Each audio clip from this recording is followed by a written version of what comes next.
Hi friends, thanks for joining for this episode of What's in a Game. This week my niece and I had the opportunity to play a brand new book and board game set out called Feelings Island, designed by Diane Alber and for ages 4 and up. The journey of this board game actually begins with the included Feelings Island book, where you're going to get to read all about the different feelings and places that are going to come up in the game. So after reading the book, you'll design your very own player piece with included stickers and colored rainbow pencils. You're going to be able to make your own piece to add a little bit of personalization to the game itself. So once you have the knowledge of the book in your head and a new player piece in hand, you'll be ready to delve into the game. So without further ado, let's get into how to play. In Feelings Island, players will take turns rolling the player die to determine how many spaces they'll get to move. They'll then take their player marker and move that many spaces, taking a look at what color they land on. Using one of these black tokens that are provided, they'll cover the corresponding emotion to that color. Players will continue to go around and around the board, covering the spaces that they land on, or if they land on a space they've already covered, then they're out of luck until their next turn. If you land on the space of another player, just jump ahead to the emotion in front. There's also these rainbow spaces on the board, and that's going to be a wild space where a player can choose which emotion they'd like to cover. Once someone has covered every single emotion on their player board, they are determined the winner. But before they can claim their victory, they'll need to tell a story about a time that they experienced the emotion of the last color that they're covering up. We get to design our very own character. So we're gonna pick one. You wanted a pink one? Yeah. Okay, you pick a pink one. I'm gonna grab a yellow one. And then we get to use these stickers, and we get to use these pencils and create our own characters.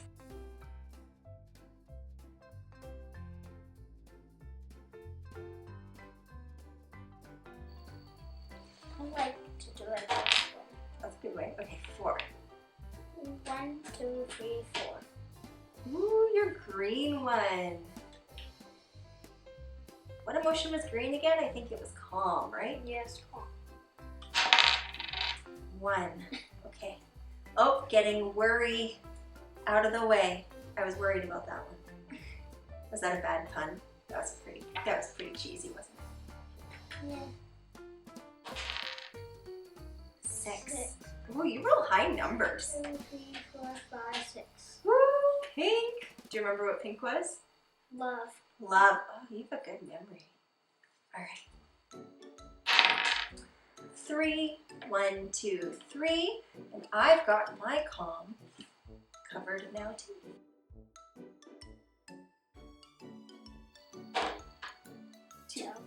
Oh, you're so lucky. You get to cover another new one? You're gonna beat me. 1, okay, I did need love. Of course, love. That's true. We all need love, don't we? 4. 1, 2, 3, 4. You got another new one? You haven't had to duplicate any emotions yet. 2, 3, 4. Really? Worry again? Now I am getting a little worried. I think you're... No! You landed on a rainbow space. Okay, well, you win the game if you can tell me, if you can cover it, and then tell me about a time that you were confident. I was confident when I was gonna win the parachute when the egg dropped, and I won anyways. Oh, you had to make parachutes that were keeping an egg safe as it was dropping? Yeah, but you could do something else too. But you're pretty confident you were gonna win that? Yeah, and I did. And you did? Nice. All right, well, should we try playing again and see if I can compete this time? Feelings Island is a really cute game. One of my favorite things about it is that it's very activity-based. So I really enjoy that it comes with the book, and that's its own isolated activity in and of itself. You get to read this book about emotions with your children, and then you transition into the piece design and getting to color and use stickers and create your own characters, and then you actually get to finish it off with playing the game itself, which is a lot of fun. So I really enjoy that it's this big activity you get to do that has a little bit of everything involved with it. I also think it opens up this wonderful world of conversation about emotions with your kids, and you get to share examples about times that you experience certain emotions so that can hopefully help guide them and be an example to them. They're going to share experiences that they've had with their different emotions, and you'll get to learn a bit more about their insights. So I think it's just a really great way to have a teaching opportunity about emotions with your kids. I do think that because this game is a very simple, easy game, the meat of it is in that conversation. So it is intended to be played with an adult.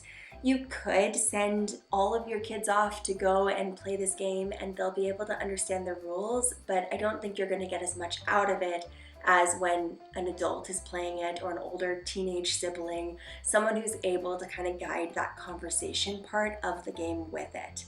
The production itself is also, it's quite good quality. It's a nice thick board here, great player pieces. If you have a 4-year-old or a 5-year-old and you're wanting to have more of that discussion about emotions, this is a great way to do that. That is going to make it fun and engaging for your child. So thank you so much for watching this episode of What's in a Game. We will see you next time. Time that I was really calm.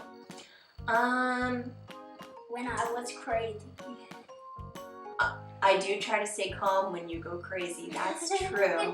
I do my best.